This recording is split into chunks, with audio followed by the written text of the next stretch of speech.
Assalamualaikum warahmatullahi wabarakatuh. Perkenalkan, nama saya Julaili Suheni, biasanya dipanggil Bu Heni. Nah, Bu Heni sekarang mau ngajar tentang tata boga.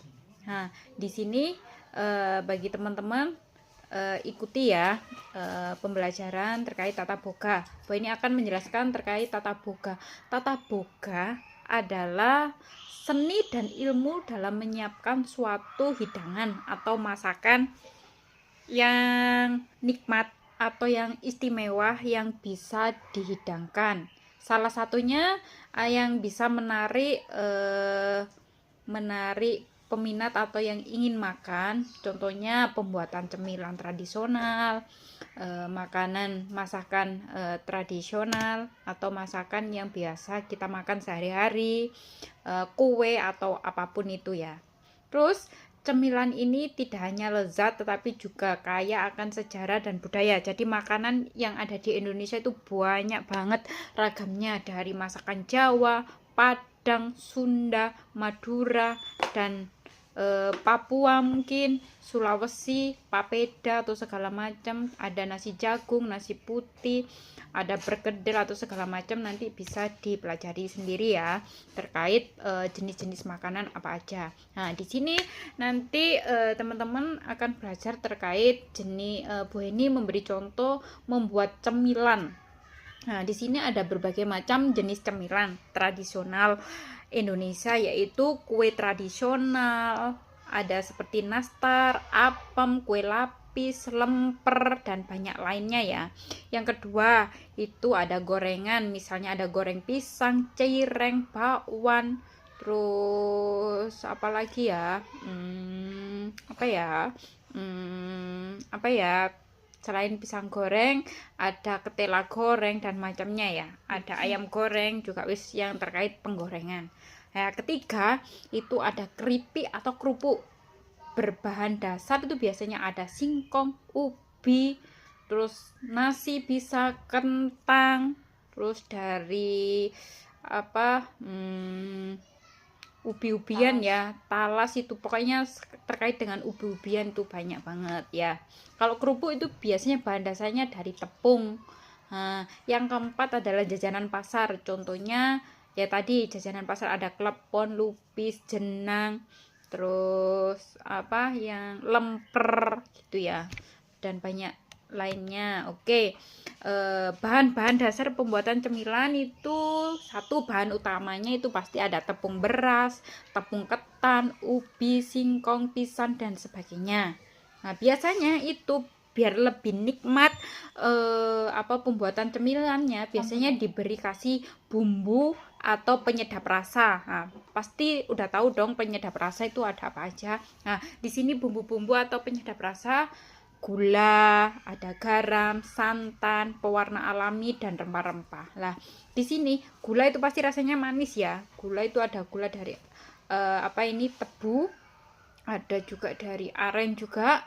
Terus garam, santan yang dari kelapa, terus nanti diproses nanti mengeluarkan santan. Dan pewarna alami itu biasanya bisa dari daun pandan, bisa dari kunyit, juga bisa dari banaga gitu ya, dan dikasih rempah-rempah yang lain. Nah, di sini juga ada bahan tambahan seperti ada minyak goreng, margarin, keju, coklat, dan kacang. Biasanya itu untuk memperindah cemilan yang ada, seperti kayak nastar biasanya atasannya dikasih keju kayak gitu ya. Terus kayak kue coklat itu pasti dalamnya pasti ada coklatnya yang meleleh atau gimana, banyak banget, atau diberi topping kacang gitu. Nah, sekarang ini ada juga teknik-teknik dasar pengolahan cemilan. Persiapannya itu harus memilih bahan-bahan yang berkualitas ya, yang berkualitas dan membersihkannya dengan baik. Jadi kalau memasak atau membuat sesuatu itu benar-benar dari perlengkapan atau peralatannya itu harus bersih dan berkualitas gitu ya. Terus kedua ada pencampuran. Nah, pencampuran bahan-bahan dasar dan bahan-bahan tambahan tadi supaya menjadi adonan yang mencampur atau homogen jadi satu gitu ya. Terus yang ketiga, pengolahan. Cara pengolahan tuh macam-macam, ada yang dicetak, ada yang dikukus, ada juga yang digoreng atau dipanggang. Yang penting apa ini cemilan yang mau dibuat apa gitu ya. Kalau keripik otomatis nanti ada yang dipanggang, ada yang digoreng gitu ya.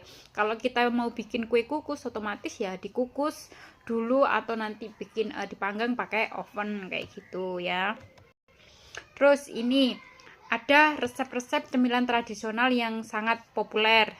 Bu ini kasih contoh salah satunya, tidak semua soalnya jenisnya sangat banyak sekali.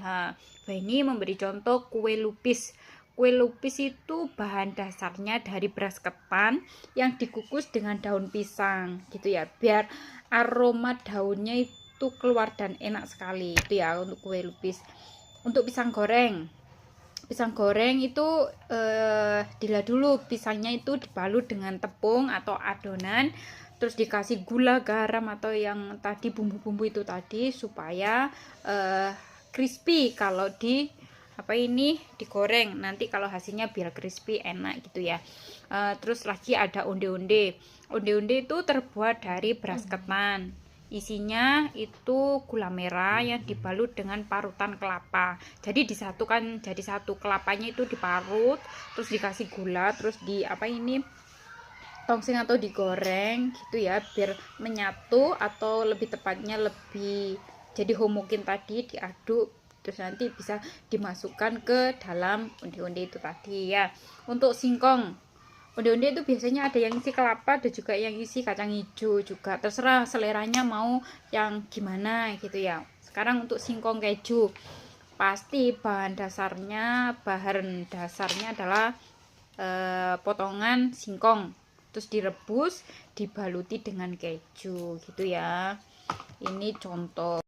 Terus presentasi dan pengemasan cemilan yang menarik. Jadi kita kalau mau bikin produk atau bikin cemilan, kita pasti lihat packagingnya dulu, semenarik mungkin. Satu platter cemilan menyajikan beragam cemilan dalam satu wadah ya. Jadi wadahnya harus benar-benar ditata rapi, harus dikasih apa ini perhiasan hiasan-hiasan yang bagus gitu ya. Terus kemasannya itu yang unik, menukan kotak, toples atau kantong yang kreatif. Terus tetap biar cantik itu ada dekorasi yang menarik supaya menarik si pembeli atau menarik si apa ini konsumen supaya enak itu kayak makanannya seperti itu ya. Terus ada label informatifnya, ada labelnya, biasanya kayak dikasih stiker nama, terus biasanya dikasih apa ini hiasan atau dekorasi-dekorasi di apa ini di stikernya itu. Oke. Manfaat mengkonsumsi cemilan buatan sendiri itu: satu, sehat; dua, hemat; tiga, kreatif. Sehat apa? Bebas dari bahan pengawet dan pewarna sintesis. Jadi tadi kan sudah Bu ini jelaskan bahwasanya ada loh apa ini pewarna makanan yang terbuat dari bahan-bahan alami seperti kunyit, daun apa ini daun pandan, ada dari buah naga juga bisa, dan banyak lain. Terus hemat, lebih murah. Jadi ketika kita buat cemilan itu biasanya pasti nggak hanya buatnya hanya satu ya, tapi nanti bisa dimakan minimal itu 5 atau 10 orang, jadi lebih hemat.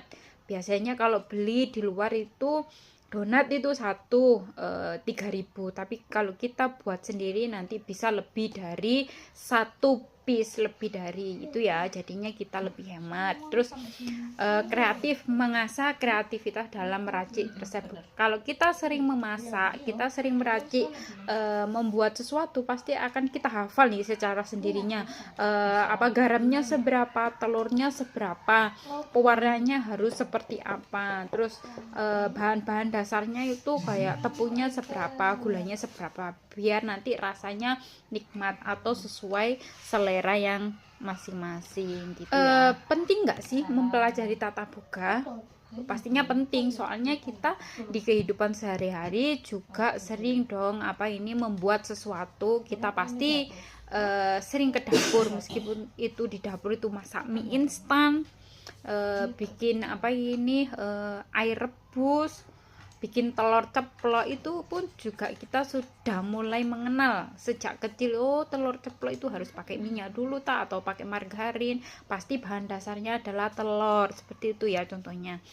Pentingnya mempelajari tata boga untuk membuat orang lain menarik atau membuat cemilan biar orang-orang tertarik. Ketika kita membuat, kita harus mempelajari peluang bagi seseorang untuk membuat cemilan tradisional Indonesia yang lezat tadi ya, pasti lezat, unik, penuh dengan makna. Terus keterampilan ini tidak hanya berguna untuk diri sendiri, tetapi juga dikembangkan menjadi peluang bisnis menjanjikan. Jadi banyak banget orang-orang jualan di jalan-jalan tuh, kayaknya di depan sekolah biasanya bikin telur gulung lah. Berarti bahan dasarnya kan telur, tapi gimana ya caranya untuk menarik anak-anak supaya bagus, menarik biar mau beli. Biasanya kalau di rumah telur diceplok gitu ya, tapi ketika kita menjual, telurnya dikasih air dulu, terus disiram sedikit, terus digulung-gulung di sticknya itu biar enak. Padahal rasanya juga sama telur gitu ya, tapi anak-anak lebih suka beli di luar daripada di rumah gitu ya. Oke, mungkin ada yang perlu ditanyakan, nanti coba di like, subscribe, dan komen ya nanti di YouTube-nya Kampus Ki Hajar Dewantara ya, biar nanti Bu Eni mantaunya lebih cepat gitu ya. Jadi teman-teman jangan lupa ya untuk klik subscribe, like, subscribe ya, jangan lupa komentar ya. Oke, terima kasih. Wassalamualaikum warahmatullahi wabarakatuh.